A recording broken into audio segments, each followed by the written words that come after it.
Hey everyone, it's Sekaar, and today we're going to be going over my Stamina Dragonite build that I have been using for update 41, aka the Scions of Ithelia chapter. I think that this build is great. It's got some really nice damage, and on top of that, it's got some really nice resource management due to the combustion passive that Dragonite just recently got.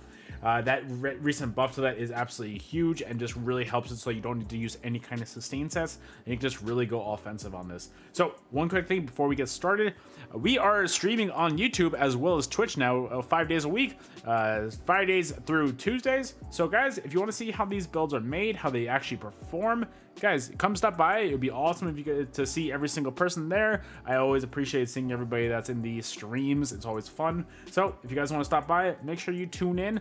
I start at around 11 a.m., 12 noon Eastern time. So guys, stop by if you guys have it in your schedule. So without further ado, let's get started with the build. So we're going to be an Imperial on our Dragonite. Imperial, in my opinion, is best in slot because of that overall reduced cost passive on all of your abilities. That 6% reduced cost really helps your DK just be able to sustain passively, and that you don't really need to worry about it at all. I really like Imperial. If you don't have Imperial, though, I definitely suggest using Orc. I think Orc is a really strong race to use as well. We're going to be using 38 points into health and 26 points into stamina to give us a max magic pool of 16.5k, a max health pool of 36.8k, and a max stam pool of 22.8k. As well as that, we are also in a campaign right now. I would rather tell you guys this up front, that way it doesn't seem like I'm buffed. We have a lot of extra we have a little bit of extra damage because we have all the scrolls on this, and we have Emp as well, so our max health is going to be a little bit higher. And on top of that, our weapon and spell damage is going to be slightly higher than what it normally is, but it's still kind of in the same realm. It still performs when you don't even have those scrolls. So I just want to be transparent with you guys. That way you're not like, oh, you have extra buffs on here. Yeah, I do, but I thought I'd also let you guys know. That way you don't get any unrealistic expectations. Also, we're going to be using Orzorga Smoked Bear Haunch for our food. That's going to increase our max health and also increase our stam and magic recovery as well. And as always, Vampire Stage 3 has that Undeath passive in it, and that's just really huge for your overall tankiness. The less damage the less health you have, the less damage you take. And then also, we're going to be using the Warrior for our Mundus. Having a higher weapon and spell damage is going to increase A, our damage, and B, our healing. So that's why we're going with the Warrior on this build. So also moving on to our gear, we're going to be using Bloodspawn as our monster set. So we're going to be using heavy reinforced helmet and shoulders on this build.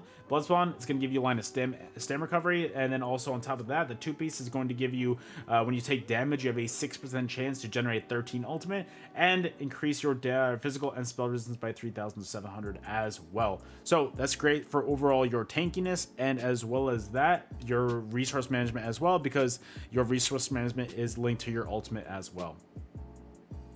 And then also we have an extra slot on this build, so we're using Trainee. We're going to be using a heavy reinforced Trainee piece. That way we can get that max health up as much as possible. And on every single one of your builds, guys, I've been saying this a lot lately in my streams, please always make sure your chest is heavy reinforced. That way you can get the most amount of health and resistances possible. That's always the best way to build that. So moving on to our front bar set, we're going to be using Essence Thief. So Essence Thief is going to give you two lines of max stamina, also a line of weapon and spell damage, and then the 5-piece is dealing damage with a light or heavy attack. It's going to draw an essence from the enemy that pulls near them for 5 seconds. Drawing from that pool, so basically if you go stand in there, you get an extra 5,700 health restored, and as well as 4,300 stamina restored as well. And as well as that, it's going to increase your damage zone by 10%. So it's going to give you some resources back, and it's going to make you hit a lot harder. So make sure you always take that. And then our back bar set, it's Rallying Cry. I know. Oh yeah, I forgot to say. So our Essence Thief piece is for our hands is Medium Divines.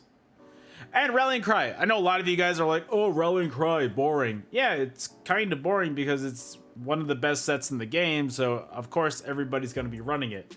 It's strong for a reason, guys, so I mean that's why I run it.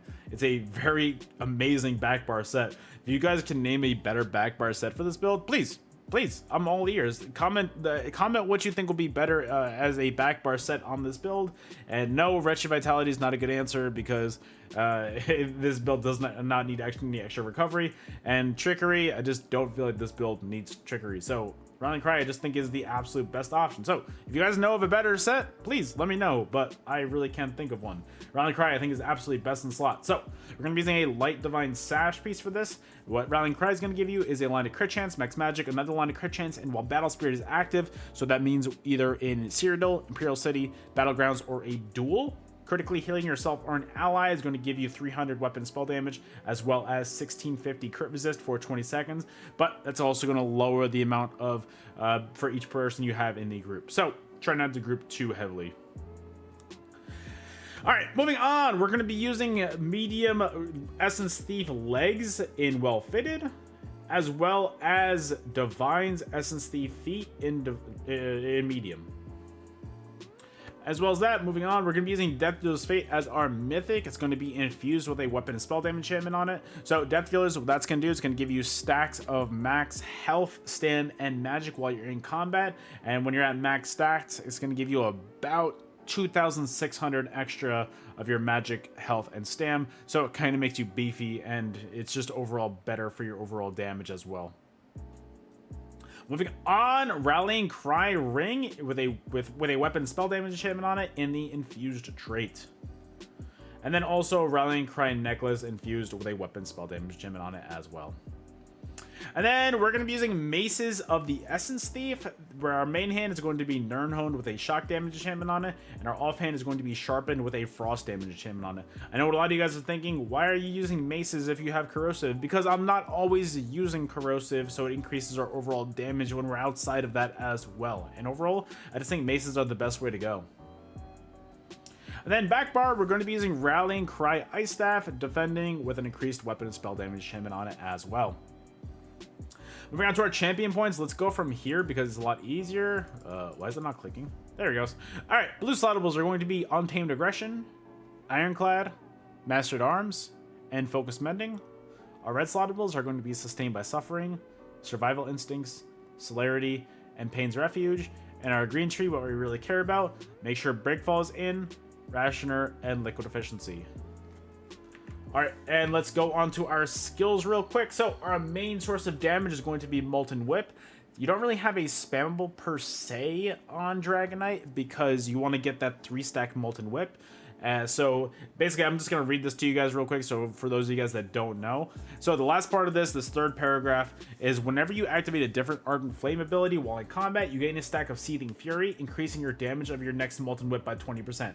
So basically, and it's also going to increase your weapon spell damage by 100 as well. So what that does is we're going to have two other Ardent Flame abilities. I'm going to show you guys right here. We're going to have this one, and we're going to have this one. And this one as well. Sorry, all three of these are going to be Ardent Flame abilities. So you want to have all those be active kind of in a way. You just want to make sure that you have 3 stacks of Ardent Flame before using your whip, because that's going to increase your overall damage as much as possible. Because that's going to increase your overall damage of your Molten Whip by about 60%, which is absolutely massive. So your Molten Whip at 3 stacks compared to no stacks is hitting so much harder. So make sure that you have your 3 stacks of Molten Whip. I have an add-on for my PC gamers called Seething Fury Counter. I definitely recommend using that. If you don't have that, well, I'm pretty sure the base game also has the little counter for you guys as well on the actual skill bar for my console gamers. But I definitely recommend using those things. It helps out. And then Shattering Rocks, this is going to be your CC on this build. So basically, when you want to just lock down your enemies, hit them with this. Honestly, hit them with that into a 3-stack Molten Whip, and that just crushes their health. I love it. And then on top of that, we're going to be using Flames of Oblivion. This is going to do 2 different things for your build. It's going to be great extra sustained damage for all of your other abilities. And on top of that, you're going to gain Major Prophecy and Savagery, so it's going to increase your weapon and spell critical by 2,600. And then Venomous Claw, this is just an amazing little dot to have on your enemies at all times. It's going to really just take down their health bar as well. So between this Venomous Claw dot and then your other dots, it's going to really be a great way to just take down your enemies' health bars. It's so nice. So moving on, we're also going to be using Noxious Breath. This is a nice little just upfront damage that's AoE, as well as a nice little dot as well to add to your Venomous Claw. And on top of that, you're going to be getting Major Breach on your enemies, so it's going to reduce your enemies' physical and spell resistance by 6k as well. And then take flight. This ultimate is hitting so hard. I have a 17.5k tooltip, and I'm not even buffed up yet. So I definitely recommend using Take Flight. This morph does a lot of damage, and that's why we also have maces in, because I just like using this. It's just a fun ultimate to use. Take Flight, I mean, just using Leap in general, just one of the most fun things in my opinion in the game. All right, moving on to our back bar, we're going to be using igneous weapons. This is going to be your source of major brutality and sorcery, so it's going to increase your weapon and spell damage by 20% for 1.2 minutes. I like this morph because you just don't really need to worry about activating it too often in combat. I don't know, I just really like not being able to have to press abilities so quickly in succession. I just like how long the cooldown is on this, or the duration. And then Race Against Time, this is going to be a lot of different things in one ability. This is going to be your source of Major Expedition, so it's going to increase your movement speed by 30%. So it's going to be your source of Minor Force, so it's going to increase your critical damage by 10%. Also, this is going to remove all snares and immobilizations from you and grant you immunity to them for 4 seconds. So if you're locked down, hit this ability, boom, you're fast and you're out of there.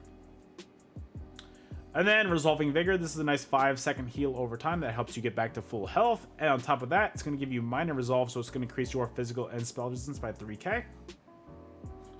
And then Coagulating Blood, this is going to be your burst heal. You've got a nice strong tooltip on this, as well as this is just going to really just buff your overall healing. Just make sure that you're using this when you're taking way too much damage. This is going to help you get right back up to full health. And then finally, we're at Volatile Armor, which is going to be your source of Major Resolve. So it's going to increase your physical and spell resistance by 6k. As well as that, you're going to leave a little bit of a dot on your enemies, which is kind of nice because, you know, I'll take any extra little bit of damage.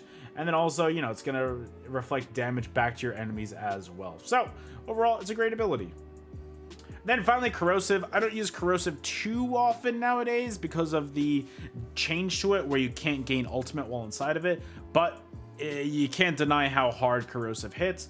While you're in Corrosive, you're going to be limiting your incoming damage to 3% of your max health. On top of that, you're just going to be ignoring your enemy's physical and spell resistance, so you're just going to be absolutely rolling right through your enemies if you just have, you know, the right combos going. I really like Corrosive. The amount of damage you can do inside of this is great.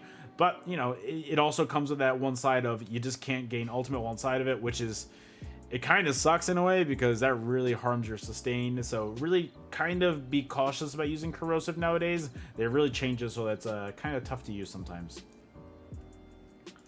All right, but overall, that is the entire build. I really hope that you guys enjoy. Sorry if I was like really rambling or stuttering over my words. I haven't recorded a video in like a week now, and yeah, it's been a long week. But thank you guys so much for watching. Thank you so much for being here. If you're not subscribed to the channel, please do so. I would highly appreciate it. That's just an awesome form of free support. And if you're chilling here at the end of the video, right before the footage starts, just hit that like button for me. That would be really awesome if y'all could do that. The more likes on my videos, the more that it kind of pushes out to more people. So I'd really appreciate it if you guys could do that. It's just one click of the button that really kind of makes my day. So thank you so much for being here, guys. I really appreciate y'all being here until the very end. We're gonna get the footage on with this build now. I really appreciate it. I know I've said it a bunch. I'm rambling at this point. I'm just gonna end the video, or end this part of the speaking part. That way we can just get onto the footage of the build. Thank you so much for being here, and I will see you guys on the next one. Later.